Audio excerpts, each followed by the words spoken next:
Subscribe करें are के drawing classes को और ये बेल आइकन भी दबा दें। प्यारे विद्यार्थियों, आज आपको इस वीडियो में कक्षा छठी के गणित से प्रश्नावली 3.2 के सवालों का हल करना सिखाया जाएगा। तो बच्चों, इस प्रश्नावली में आपको 4 तरह की संख्याएं दी गई हैं और उन्हीं के सवालों को आपको इसमें हल करना है। तो इसमें मेन रूप से बच्चों आपको सम संख्या, सम संख्या, विषम संख्या, भाज्य संख्या और अभाज्य संख्या के बारे में दिया गया है। तो सबसे पहले आपको ये जानना चाहिए कि सम संख्या, विषम, अभाज्य, अभाज्य क्या होती हैं। तो सम संख्या ऐसी संख्याएं होती हैं बच्चों जो संख्याएं दो से पूरी तरह भाग चली जाती हैं। जो संख्याएं 2 से पूरी भाग चली जाएं, पूरी भाग चली जाएं और शेषफल क्या बचे? 0 बचे। जैसे 2, 4, 6, 8, 10, 12 इस तरह से। लेकिन ये छोटी संख्याओं को पहचानना आसान है, हम 2 से भाग करके देख सकते हैं। लेकिन अगर बड़ी संख्या हो तो बच्चों, जैसे कि 7, 8, 5, 4 इस तरह कोई बड़ी संख्या हो तो हम उसमें केवल इकाई का अंक देखेंगे। अगर इकाई का अंक 2 से भाग होता हो तो वो सम संख्या होगी। तो विषम संख्या जो सम संख्या नहीं होती है, वो बाकी प्राकृत संख्याएं विषम संख्या होती हैं, जो 2 से पूरी भाग नहीं होती हैं, पूरी भाग न हो, वो क्या होती हैं? विषम संख्या होती हैं। जैसे 1, 3, 5, 7, 11 आदि। तो इसमें भी हम छोटी संख्याओं को आसानी से पहचान सकते हैं 2 से भाग करके। अगर भाग न होती हो पूरी तो विषम संख्या आएगी। लेकिन बड़ी संख्याओं के लिए जैसे 7, 8, 4, 3, 2, 1 इन संख्याओं को आपको 2 से भाग करने की आवश्यकता नहीं है। इन्हीं की तरह इसमें भी इकाई का अंक आपको देखना है। इकाई का अंक यहाँ पर 1 है, जो 2 से पूरा भाग नहीं होता है, इसलिए ये संख्या विषम संख्या होती है। अब हम देखते हैं भाज्य संख्या। भाज्य संख्या ऐसी संख्या होती है बच्चों जिसके गुणनखंड करें। हमने पिछली प्रश्नावली में गुणनखंड करने सीखे थे। जिसके गुणनखंड 2 से अधिक हों।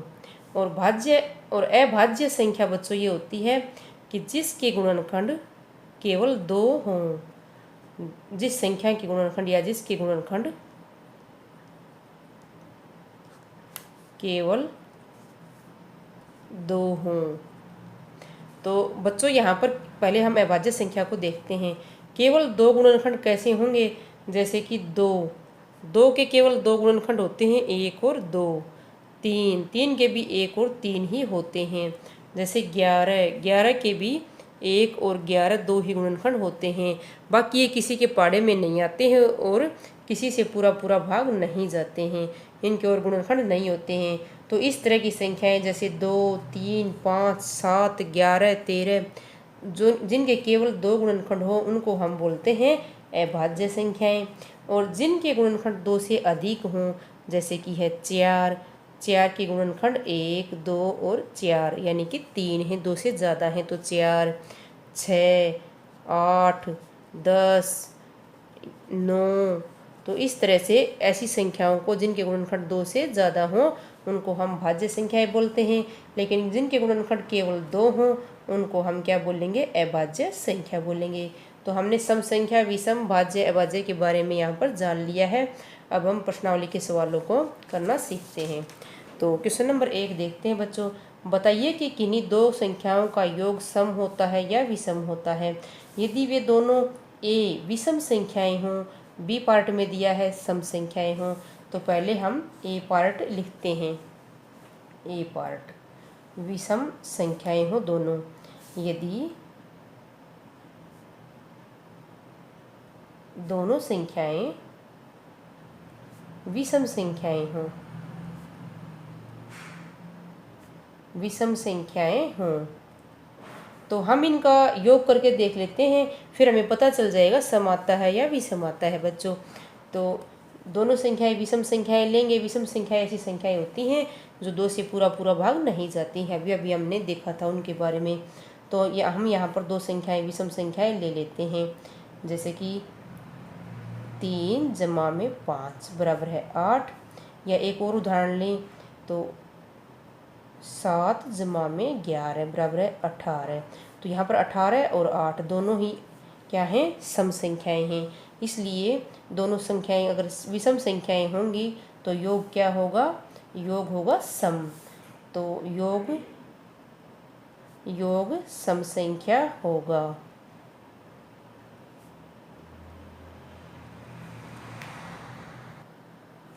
अब हम बी पार्ट में दोनों सम संख्याएं लेकर देखते हैं। यदि दोनों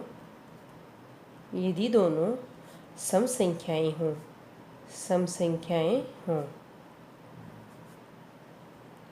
तो देखते हैं कि योग सम आता है विषम आता है। दोनों सम संख्याएं यानी 2 से भाग हो जाने वाली, जैसे 2 जमा में 4 बराबर है 6 या 8 जमा में 10 बराबर है 18। तो यहाँ पर दोनों स्थितियों में हमें 6 और 18 सम संख्याएं प्राप्त होती हैं।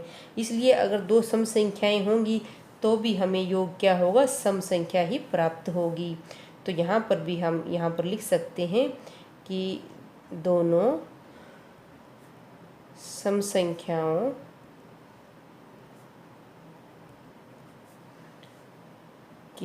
का योग भी सम संख्या ही होगा, सम संख्या ही होगा। तो इस वाले बच्चों हमने देखा कि किन्हीं 2 संख्याओं को अगर वो विषम संख्या हो तो उनको अगर जोड़ा जाए, योग किया जाए तो सम संख्या प्राप्त होती है, और दोनों सम संख्याएं जोड़ेंगे तब भी हमें सम संख्या ही प्राप्त होगी। अब हम देखते हैं क्वेश्चन नंबर 2। क्वेश्चन नंबर 2, बताइए कि निम्नलिखित में कौन सा कथन सत्य है और कौन सा असत्य। ए, 3 विषम संख्याओं का योग सम होता है। तो बच्चों हमने पिछले सवाल में क्वेश्चन नंबर 1 में 2 विषम संख्याओं और सम संख्याओं के योग के बारे में बात की थी। इसमें पूछा गया है 3 विषम संख्याओं का योग। तो हम यहाँ पर 3 विषम संख्याएं लेकर देखते हैं। जैसे सॉल्यूशन में इस तरह से लिखेंगे, 1 जमा 3 जमा 5 बराबर है 1 और 3 4 और 5 9। तो यहाँ पर हमने 3 विषम संख्याएं ली थी और उनका योग हमें विषम प्राप्त हुआ है, और इसमें लिखा हुआ है कि योग सम होता है। इसलिए ये कथन क्या है, आंसर में आ जाएगा असत्य, क्योंकि असत्य का मतलब होता है गलत कथन और सत्य का मतलब होता है सही। तो बी पार्ट देखते हैं। 2 विषम संख्याओं और एक सम संख्या का योग सम होता है। तो हम ये करके देखते हैं। 2 विषम संख्याओं और सम संख्या का योग देखना है। विषम संख्या लेते हैं, जैसे 1 जमा 3, और फिर एक सम संख्या ले लेते हैं 2 या 4 6 कुछ भी ले सकते हो आप। 1 जमा 3 होता है 4 और 2 6। या और कोई विषम संख्या लेते हैं, जैसे 3 जमा 5 जमा में 2, एक सम संख्या ले ली है 3 5 8 और 2 10। तो हमने यहाँ 2 उदाहरण देखे। दोनों उदाहरणों में ही हमने 2 विषम संख्याएं और एक सम संख्या ली थी। इनका योग किया तब हम दोनों बार ही हमें सम संख्याएं प्राप्त होती हैं। तो ये कथन बिल्कुल सत्य है कि 2 विषम संख्याओं और एक सम संख्या का योग सम होता है। तो इसका आंसर आ जाएगा बच्चों सत्य। पार्ट सी, 3 विषम संख्याओं का गुणनफल विषम होता है। तो देखते हैं 3 विषम संख्याएं लेकर इनको गुणा करके। 3 विषम संख्याएं अगर ली जाए तो मान लीजिए 1 गुणा में 3 गुणा में 5। तीनों विषम संख्याएं हैं, 2 से पूरी पूरी भाग नहीं जाती हैं। 1 तिया 3 पंजे 15। तो यहाँ पर 15 हमें विषम संख्या प्राप्त होती है, और इसमें भी यही दिया हुआ है 3 विषम संख्याओं का गुणनफल विषम होता है। तो इसलिए ये कथन आ जाएगा बच्चों सत्य। यहाँ पर आंसर में हम लिख देंगे सत्य। अब हम देखते हैं पार्ट डी।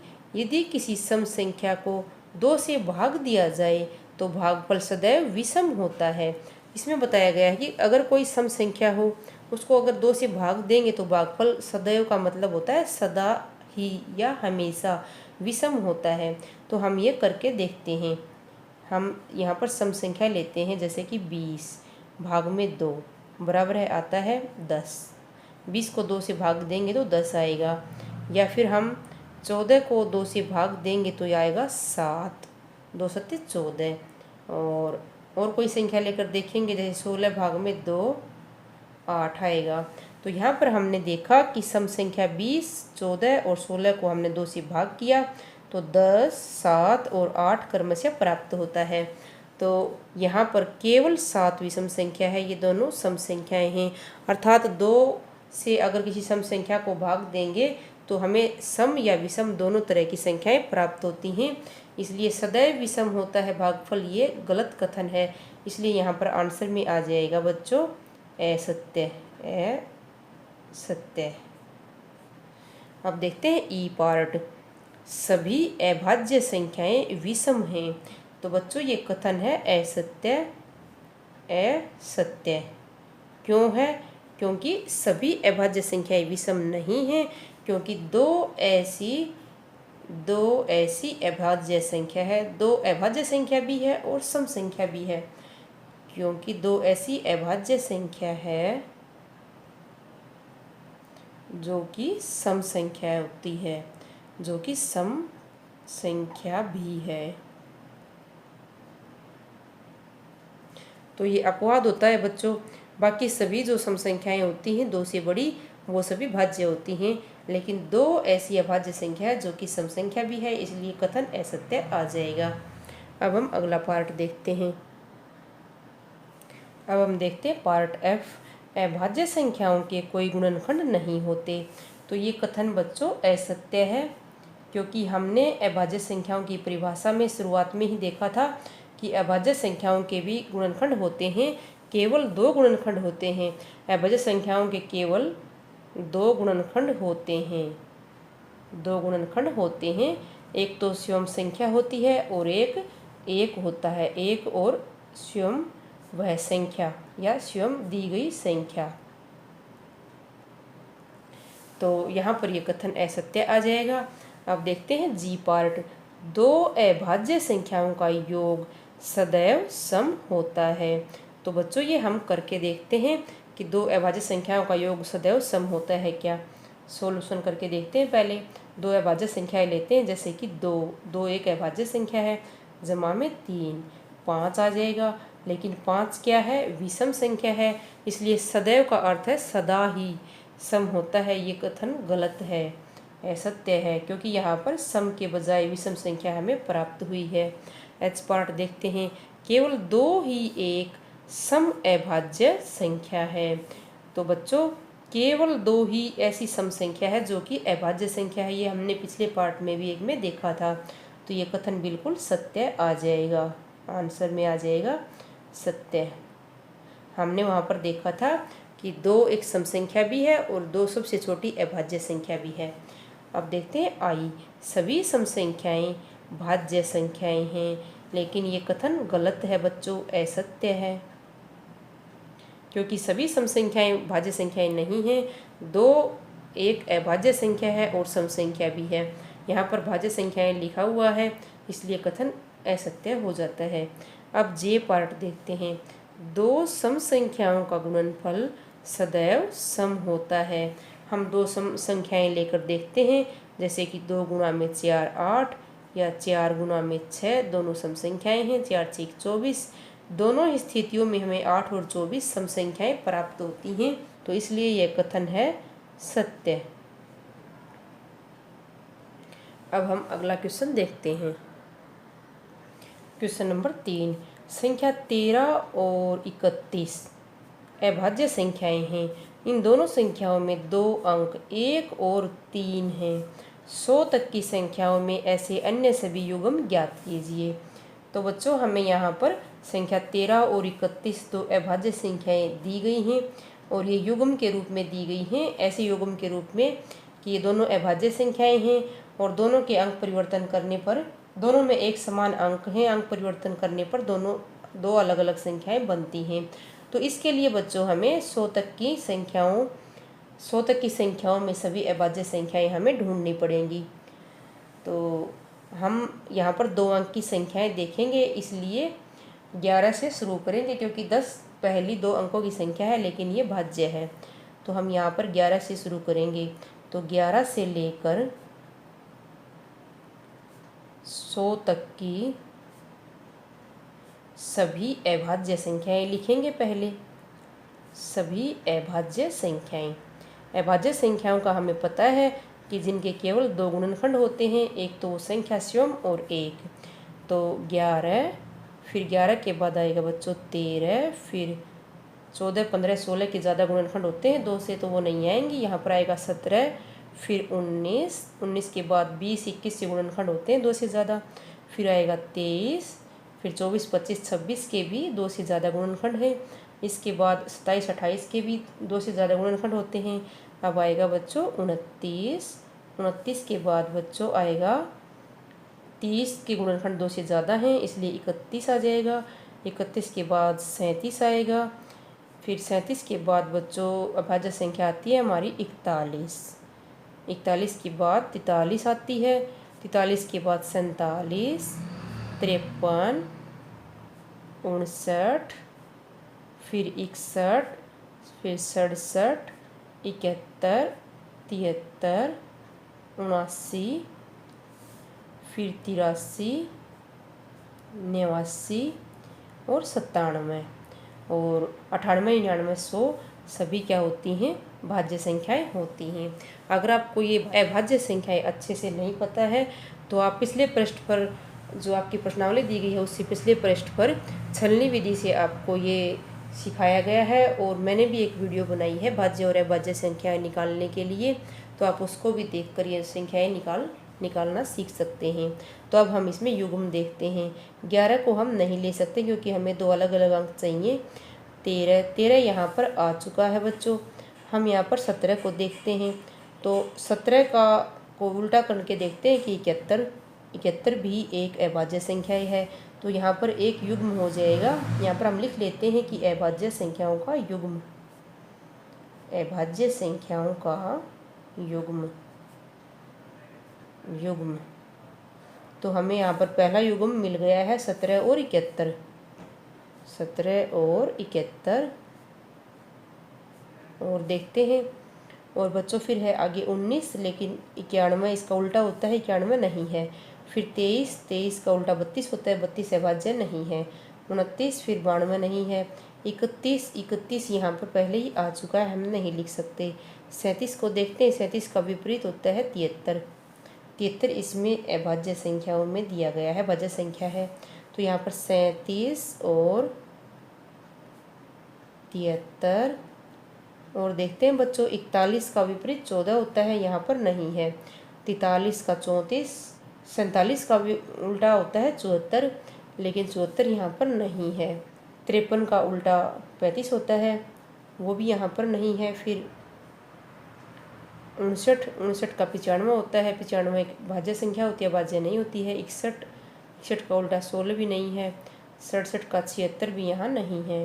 71, 73, फिर 79 का बच्चों 79 का विपरीत होता है 97 यहाँ पर अभाज्य संख्याओं में दिया गया है। तो यहाँ पर 79 और 97 का युग्म बन जाएगा। फिर 83 का विपरीत होता है 38 यहाँ पर नहीं है। 89 का 98 होता है, 98 भी अभाज्य संख्या नहीं है। तो इस प्रकार हमें 11 से लेकर 100 तक की संख्याओं में केवल 3 युग्म ही प्राप्त हुए हैं। एक तो 13 और 31 था, इनके अलावा 17 और 71, 37 और 73 और 79 और 97 इस तरह से अभाज्य संख्याओं के युग्म प्राप्त हुए हैं। अब देखते हैं क्वेश्चन नंबर 4। 20 से छोटी सभी अभाज्य और भाज्य संख्याएं अलग अलग लिखिए। तो बच्चों हमें इसमें भाज्य और अभाज्य अलग अलग लिखनी है। तो सबसे पहले हम 20 से छोटी संख्याएं लिखेंगे। 20 से छोटी सभी संख्याएं लिखते हैं हम पहले। सभी संख्याएं बराबर है 1, 2, 3, 4, 5, 6, 7, 8, 9, 10 से लेकर पूरा 20 तक हमें लिखना है। 11, 12, 13, 14, 15, 16, 17, 18, 19 और 20। अब हम अभाज्य और भाज्य संख्याएं अलग अलग छांट देते हैं। 20 से छोटी अभाज्य संख्याएं और 20 से छोटी भाज्य संख्याएं, हम ये दोनों साथ साथ लिखेंगे बच्चों। हम सबसे पहले देख रहे हैं कि एक, तो एक को न हम अभाज्य में लेते हैं न ही भाज्य में लेते हैं, क्योंकि एक का केवल एक गुणनखंड होता है और अभाज्य के लिए दो गुणनखंड चाहिए कम से कम, और इसके लिए दो से ज़्यादा चाहिए भाज्य के लिए, तो एक किसी में भी नहीं आएगा। फिर दो है बच्चों, तो दो किस में आएगा? अभाज्य संख्या में आएगा, क्योंकि इसकी केवल दो गुणनखंड है, एक और ये दो, तो यहाँ पर आ जाएगा दो। फिर तीन है, तीन के भी केवल दो ही गुणनखंड हैं, एक और तीन, तीन भी अभाज्य में आ जाएगा। फिर है बच्चों चार, चार के गुणनखंड एक, दो और चार, दो से भी पूरी पूरी भाग जाती है ये, और चार से और एक से तीन गुणनखंड हैं, इसलिए यहाँ पर ये भाज्य संख्या में आएगी। अब है पाँच, पाँच के केवल दो गुणनखंड हैं, तो ये अभाज्य संख्याओं में आएगा। फिर है छः, छः के एक, दो, तीन और छः, चार गुणनखंड होते हैं, इसलिए ये भाज्य संख्या में आएगा। फिर सात, सात के भी दो ही गुणनखंड हैं, अभाज्य में आएगा। फिर है आठ, आठ भाज्य संख्या होती है। फिर है बच्चों नौ, नौ में भी कई गुणनखंड हैं, दो से ज़्यादा गुणनखंड हैं, तो ये भाज्य संख्या आएगा। फिर दस, दस के भी दो से ज़्यादा हैं, जैसे एक, दो, पाँच, 10। अब 11, 11 का एक और 11 दो ही होते हैं, इसलिए 11 आ जाएगा। 12 के एक, दो, तीन, 6, 12 कई गुणनखंड होते हैं, यानी कि दो से ज़्यादा होते हैं, तो 12 भाज्य आएगा।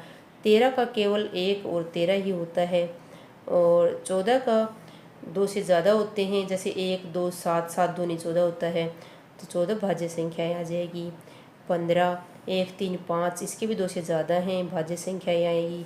16 के 1, 2, 8, 16 चार गुणनखंड हो गए, ये भी भाज्य आएगी। 17 में एक और 17 केवल दो ही गुणनखंड होते हैं।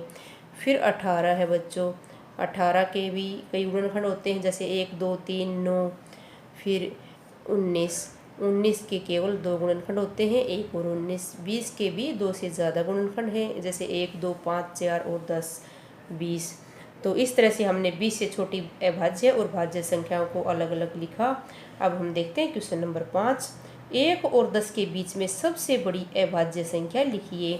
तो बच्चों अभी अभी हमने क्या किया था, 20 से छोटी सभी अभाज्य संख्याएं लिखी थी, और जिसमें 1 और 10 के बीच में सबसे बड़ी अभाज्य संख्या क्या है, ये 11 तो बड़ी हो जाएगी 10 से, 1 और 10 के बीच में सबसे बड़ी आएगी 7, तो हम यहीं से भी लिख सकते हैं, या आप अलग से भी लिख सकते हैं कि सबसे पहले आप लिखेंगे 1 और 10 के बीच में सभी अभाज्य संख्याएं, फिर उनमें सबसे बड़ी आप छांट देना। सभी अभाज्य संख्याएं बराबर है 2, 3, 5 और 7। अब सबसे बड़ी आ जाएगी 1 और 10 के बीच में, 10 के बीच में सबसे बड़ी अभाज्य संख्या, सबसे बड़ी अभाज्य संख्या आ जाएगी हमारी 7, आंसर आ जाएगा।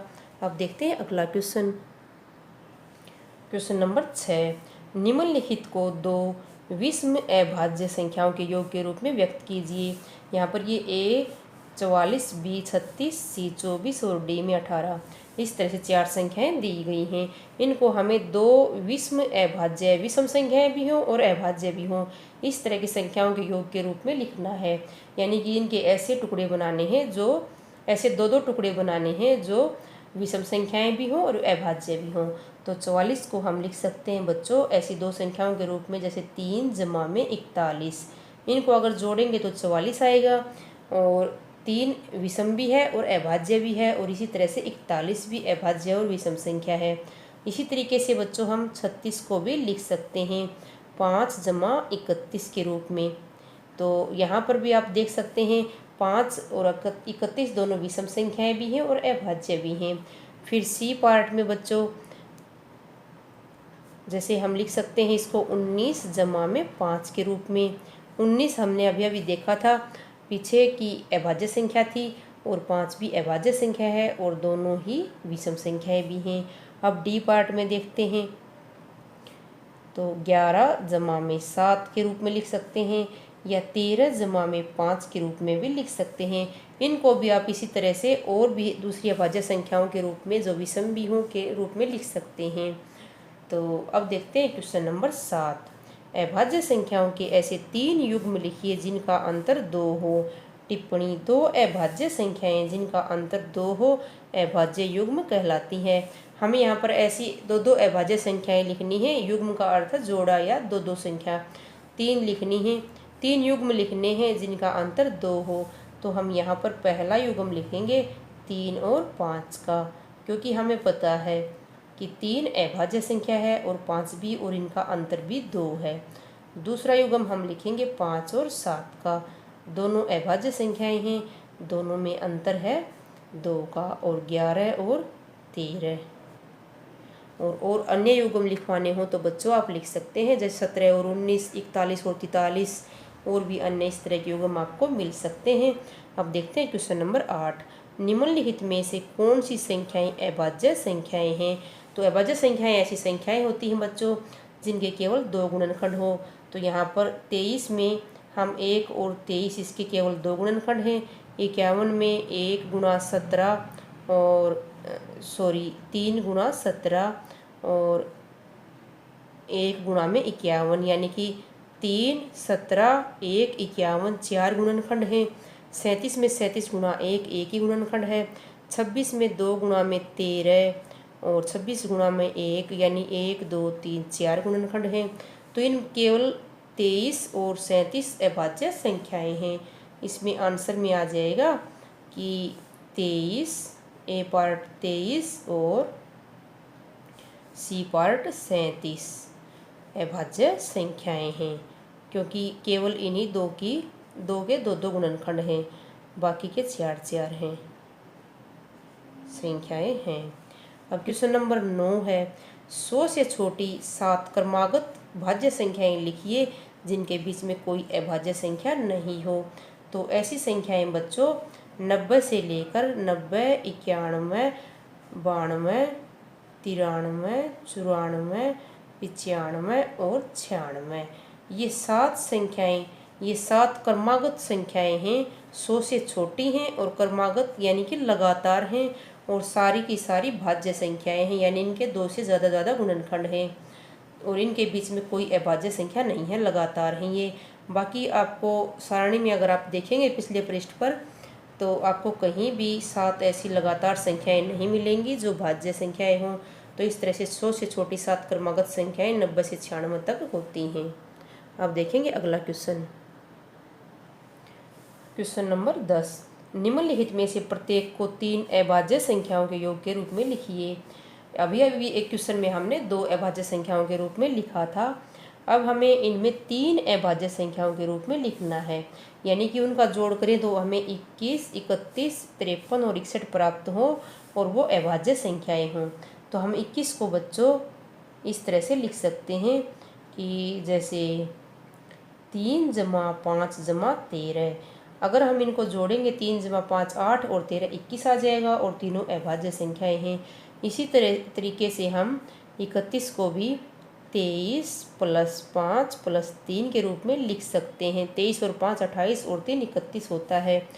इसी तरीके से 53 को भी लिखना है, जैसे 23 अभाज्य संख्या है, प्लस में 17 प्लस में 13, तीनों अभाज्य संख्याएं हैं, और अगर इनको जोड़ेंगे 3 और 7 10 और 3 13 और 1 हासिल 1 2 3 और 2 5 53 आ जाएगा। फिर डी पार्ट देखते हैं 61 में भी हम 41 + 13 + 7 के रूप में इसको लिख सकते हैं।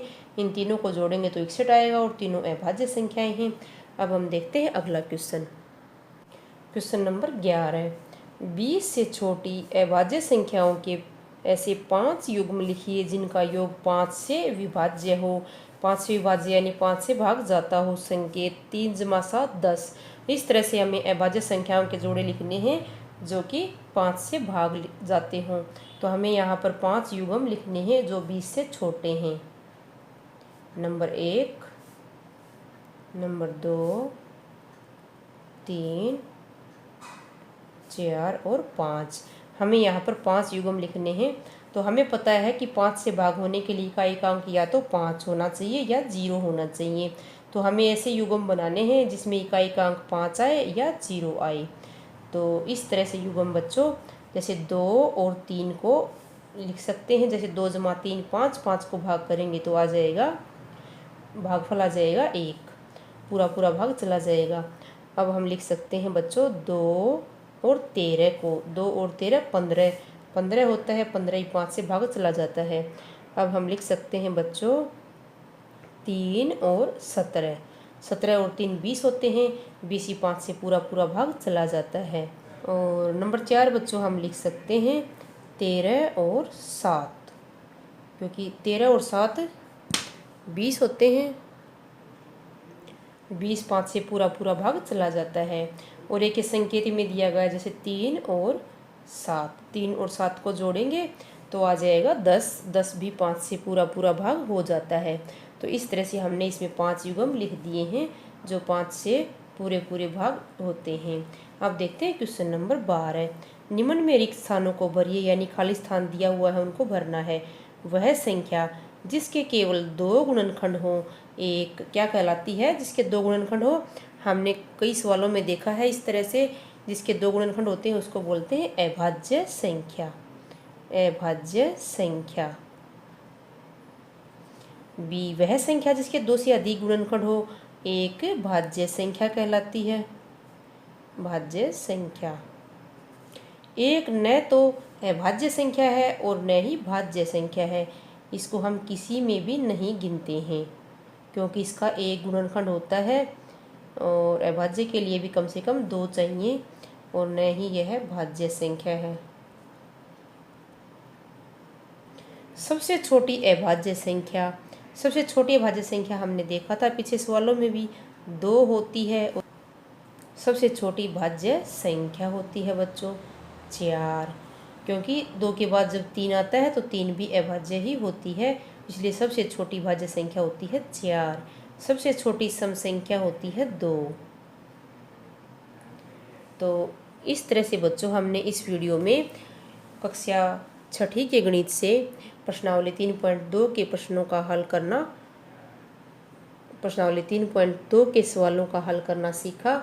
और अगर आपको सवाल अच्छे समझ में आए हों तो आप वीडियो को लाइक ज़रूर करें और चैनल को भी सब्सक्राइब कर लें।